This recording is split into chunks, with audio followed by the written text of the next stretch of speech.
Hello friends, कैसे हैं आप सब। और इस वीडियो में हम लोग ज्योग्राफी सब्जेक्ट का रिवीजन करने वाले हैं। फ्रेंड्स, ये वीडियो आपके लिए बहुत महत्वपूर्ण वीडियो है। यूपीपीसीएस प्रीलिम्स 2024 का जो आपका एग्जाम है वो मात्र लगभग 30 दिन से भी कम समय बचा हुआ है। और ये मास्टर वीडियो आपकी बहुत ज़्यादा हेल्प करने वाली है आपके एग्जाम को निकालने में, क्योंकि ज्योग्राफी आपसे 25 क्वेश्चन पूछे जाएंगे फ्रेंड्स। हर साल पूछा जाता है और ये वीडियो आपकी टेंशन को मुक्त कर देगा, क्योंकि बहुत सिंपल और बहुत सरल तरीके से इसमें ज्योग्राफी को बताया गया है, समझाया गया है। फ्रेंड्स, आप इस वीडियो में अगर नए आए हैं तो चैनल को सब्सक्राइब करिएगा और वीडियो को लाइक जरूर करिएगा। ठीक है फ्रेंड्स, चलिए फ्रेंड्स, टाइम को वेस्ट न करते हुए जल्दी शुरू करते हैं। पहला ये आता है फ्रेंड्स कि भारत की अवस्थिति क्या है। तो भारत की अवस्थिति की बात करते हैं तो फ्रेंड्स, भारत जो है, जैसे आपको पता है, पूरे विश्व में 7 महाद्वीप हैं और 7 महाद्वीप में भारत जो है एशिया महाद्वीप में, और एशिया महाद्वीप में कहाँ, दक्षिणी एशिया में भारत की अवस्थिति है। ठीक है फ्रेंड्स, और उसकी आकृति कैसी है? उसकी आकृति फ्रेंड्स वो है चतुष्कोणीय। चतुष्कोणीय क्यों बोलते हैं? क्योंकि भारत जो है फ्रेंड्स पूरी तरह से उत्तरी गोलार्ध में आता है। और उसकी अक्षांशीय अगर स्थिति की बात करते हैं तो 8 डिग्री 4 मिनट से 37 डिग्री 6 मिनट में आता है। तो मतलब वो भूमध्य रेखा के जस्ट ऊपर के साइड में है, उत्तरी साइड में है। तो उत्तरी साइड के हिसाब से देखें तो भारत के कुछ अगर मैप देखते हैं कुछ ऐसे ही आपको एहसास होता है। तो ठीक है फ्रेंड्स, इसी वजह से हम लोग बोलते हैं कि भारत की आकृति चतुष्कोणीय है। भारत अक्षांशीय दृष्टि से पूरी तरीके से उत्तरी गोलार्ध में आता है और देशांतरी दृष्टि से कहाँ आता है? वो पूर्वी गोलार्ध में आता है। ठीक फ्रेंड्स, इतना क्लियर हो गया। अगर भारत की उत्तर और दक्षिण की बात करें तो उत्तर दक्षिण की विस्तार की बात करते हैं तो वो फ्रेंड्स कैसा है? तो भारत की अगर उत्तर दक्षिण की बात करते हैं फ्रेंड्स तो वो क्या है? 3214 किलोमीटर उत्तर से दक्षिण। पूर्व से पश्चिम की लंबाई कितनी है? 2933 किलोमीटर। एकदम क्लियर। दोनों के बीच अंतर कितना है? 281 किलोमीटर। ठीक है फ्रेंड्स, आगे चलते हैं। अब ये है कि भारत की जलवायु कैसी है? मानसूनी जलवायु है। विस्तार उष्ण और उपोष्ण दोनों कटिबंधों में है। ठीक है, उष्ण उपोष्ण कटिबंध दोनों कटिबंध मतलब क्या है? क्योंकि भारत फ्रेंड्स आपकी भूमध्य रेखा के पास इसका अवस्थिति है। तो मतलब जो आपका साउथ इंडिया है टोटली उष्ण कटिबंध में आता है, और भारत का जो कर्क रेखा के ऊपर उत्तरी साइड है वो फ्रेंड आपका उपोष्ण कटिबंध में आता है। ठीक है फ्रेंड्स, आगे चलते हैं। अब थोड़ा भारत के क्षेत्रफल देखते हैं। भारत का क्षेत्रफल जो है फ्रेंड्स वो 32,87,263 वर्ग किलोमीटर। ठीक है, ये विश्व का क्षेत्रफल कितना है? 2.42%। क्लियर, एकदम क्लियर हो गया। अगर क्षेत्रफल की दृष्टि से भारत का स्थान विश्व में कौन सा है? 7वें स्थान पे है। तो पहले स्थान पे कौन है? रसिया है, कनाडा है, अमेरिका है, चीन है, ब्राजील है, ऑस्ट्रेलिया। तो भारत का स्थान जो है ऑस्ट्रेलिया के बाद जो है फ्रेंड्स 7वां स्थान क्षेत्रफल के हिसाब से है। क्लियर हो गया। अब थोड़ा इसकी भौगोलिक विस्तार की बात करते हैं फ्रेंड्स। तो भारत के अगर मुख्य जो स्थलीय भूभाग है फ्रेंड, तो उसका अक्षांशीय विस्तार जैसे मैंने आपसे बताया 8 डिग्री 4 मिनट से 37 डिग्री 6 मिनट में के बीच में है उत्तरी अक्षांश। और अगर हम देशांतर की बात करते हैं तो 68 डिग्री 7 मिनट से लेके 97 डिग्री 25 मिनट पूर्वी देशांतर है। ठीक है, तो अब ये है फ्रेंड आपके दिमाग में आता है कि यार कि जो कर्क रेखा क्या होती है? कर्क रेखा फ्रेंड्स वो रेखा होती है जो कि भूमध्य रेखा से समांतर खींची जाती है उत्तर के साइड। तो भूमध्य रेखा के समांतर उत्तरी साइड जो रेखा खींची जाती है उसे कौन सी रेखा बोलेंगे? और पूर्व से पश्चिम की दिशा में वो फ्रेंड कर्क रेखा होगी। ठीक है, और देशांतर रेखा कौन सी होती है? देशांतर रेखा फ्रेंड्स वो रेखा होती है जो उत्तरी ध्रुव और दक्षिणी ध्रुव को मिलाने वाली रेखा को हम लोग कौन सी रेखा बोलते हैं? देशांतर रेखा बोलते हैं। ठीक फ्रेंड्स, आगे बढ़ते हैं। तो भारत भूमध्य रेखा से उत्तर में 6 डिग्री 4 मिनट से 37 डिग्री 6 मिनट उत्तरी अक्षांश पे है। मामला क्लियर है। अब अगर देशांतर की बात जैसे मैंने पहले बताया 68 डिग्री 7 मिनट से लेके 97 डिग्री 25 मिनट पूर्वी देशांतर है। ठीक फ्रेंड्स, इतना ठीक है, क्लियर है। भारत का दोनों अक्षांशीय और देशांतरी विस्तार में लगभग 30 डिग्री का अंतर आ रहा है। भारत का दक्षिणतम बिंदु कौन सा है? इंदिरा पॉइंट है, और ये कहाँ पे है? ये 6 डिग्री 4 मिनट पे अवस्थित है। ठीक है, ग्लोब पे। फ्रेंड्स, आगे बढ़ते हैं हम लोग और भारत के मानक समय को देखते हैं। तो भारत का जो मानक समय है फ्रेंड्स उसकी अगर बात करें तो 82 डिग्री 30 मिनट पूर्वी देशांतर को भारत का मानक समय रेखा या मानक या मित्र माना गया है। यह भारत के लगभग मध्य से प्रयागराज के नैनी से होकर होकर कहाँ गुजरती है। भारत का मानक समय ग्रीनविच से 5 घंटा 30 मिनट आगे है और भारत के सुदूर पूर्वी और सुदूर पश्चिमी भाग के समय में 2 घंटे का अंतराल आता है। इसका क्या मतलब है?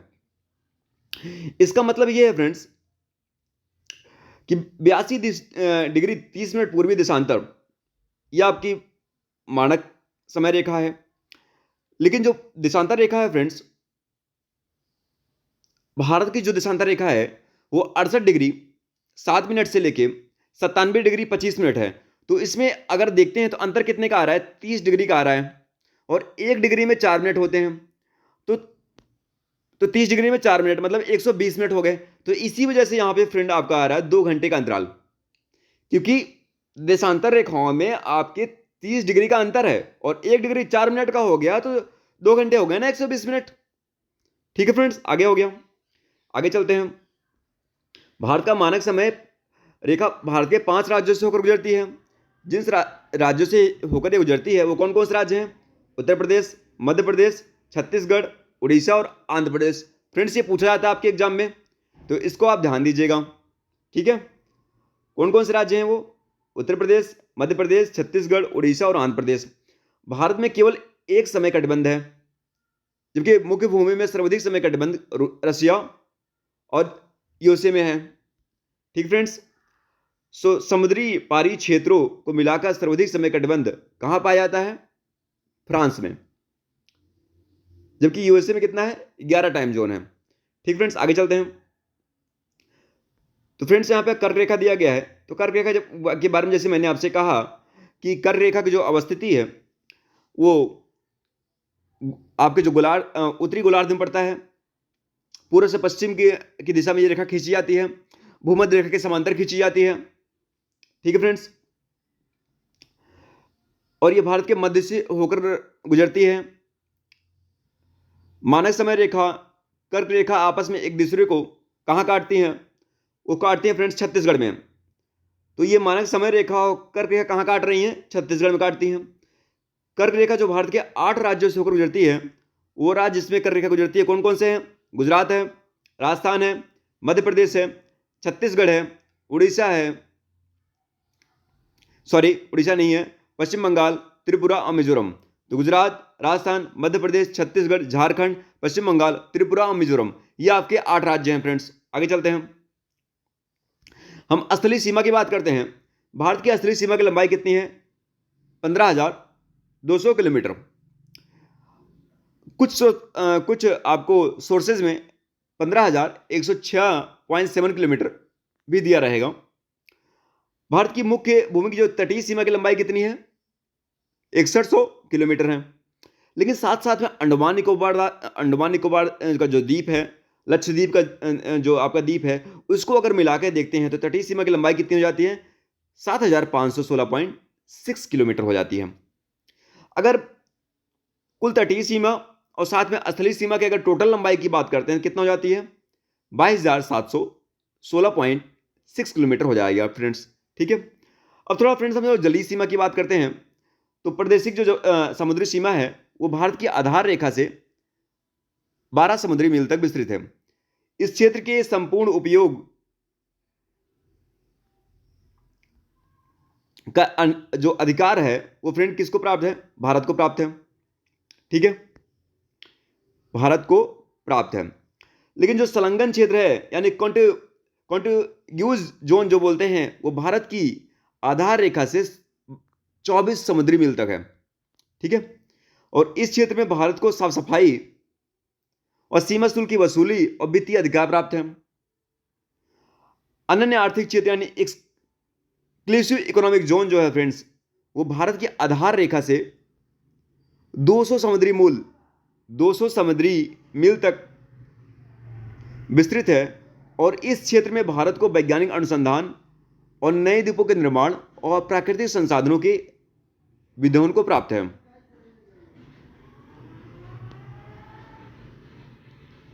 ये फ्रेंड्स जो आपका ये तटीय क्षेत्र की बात है, ये यहां से अगर देखें तो ये जो आपका 200 मील का जो क्षेत्र पड़ता है, ये जो क्षेत्र है ये तो यहाँ इसकी बात की जा रही है। ठीक है,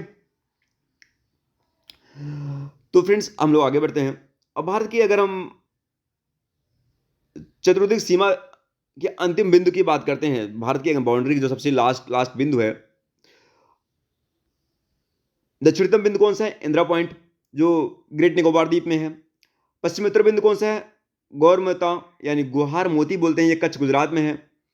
मुख्य भूमि से जो दक्षिण का बिंदु है वो केप केमोरिन कन्याकुमारी तमिलनाडु में है। उत्तरी बिंदु इंदिरा कॉल लद्दाख में पड़ता है और पूर्वी बिंदु किवेथू अरुणाचल प्रदेश पड़ेगा फ्रेंड्स। ठीक है, आगे चलते हैं। अगर भारत के पड़ोसी देशों की बात करते हैं तो स्थलीय सीमा में 7 देश में लगी हैं। कौन कौन सी हैं? पाकिस्तान, अफगानिस्तान, चीन, नेपाल, भूटान, म्यांमार और बांग्लादेश। ठीक फ्रेंड्स, आगे बढ़ते हैं। और भारत के दक्षिण में 2 द्वीपीय देश श्रीलंका और मालदीव भी हैं। भारत और श्रीलंका पाक जल संधि द्वारा आपस में जुड़े हुए हैं। भारत के तमिलनाडु और श्रीलंका के मध्य कौन सा ब्रिज है? आदिम ब्रिज है। आदिम ब्रिज की शुरुआत धनुषकोडी नामक स्थान से होते हैं और पंबन द्वीप इसी आदम ब्रिज का भाग है। ठीक फ्रेंड्स हम इसके बाद नेक्स्ट वीडियो में देखेंगे। तो फ्रेंड्स ये आपका रिवीजन वीडियो बहुत मास्टर वीडियो होने वाली है, और आप लोग अगर चैनल पर नए आए हैं चैनल को सब्सक्राइब करिएगा और वीडियो को लाइक करिएगा। Thank you so much friends.